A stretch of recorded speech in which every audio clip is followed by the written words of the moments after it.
Bonjour, peuple de Dieu, que l'Éternel vous bénisse. Nous allons partager le reste de la nourriture des livres de Exode, chapitre 21, verset 19. Je lis au nom de Jésus-Christ. Celui qui aura frappé ne sera point puni dans les cas où l'autre viendrait à se lever et à se promener dehors avec son bâton. Seulement, il le dédommagera de son interruption de travail et il le fera soigner jusqu'à sa guérison. Ici, c'est Dieu et son Fils. Vous allez me demander comment. L'autre fois, je vous avais parlé dans le verset 18, si des personnes se querellent.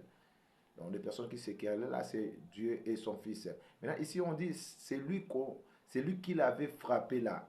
Si la personne avait reçu le coup ou le poing n'est pas mort et il vient de se lever, pas seulement se lever, et il part dehors avec son bâton, la personne là qui l'avait frappé ne sera pas punie. Voyez. Maintenant, prenons d'abord dehors. Dehors, c'est où? C'est quand? C'est qui est dehors? C'est Jésus-Christ qui est allé dehors. Comment il est allé dehors? Quand est-ce qu'il est allé dehors? C'est quand il est venu chez le ciel, les siens l'ont pas reçu dans Jean chapitre 1, verset 11. Là, nous prenons encore l'histoire de la femme cananéenne. Quand elle est venue supplier de Jésus-Christ pour prier, sa fille était à l'agonie. Parce que Jésus a dit, on ne donne pas la nourriture des enfants aux chiens. La femme a dit, même ceux qui tombent sous la table. Parce que la femme là, c'est l'image des nations.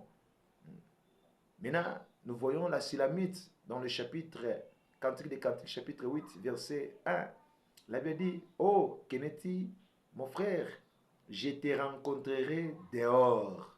Je t'embrasserai. Vous voyez, la Silamite, c'est l'image de l'Église.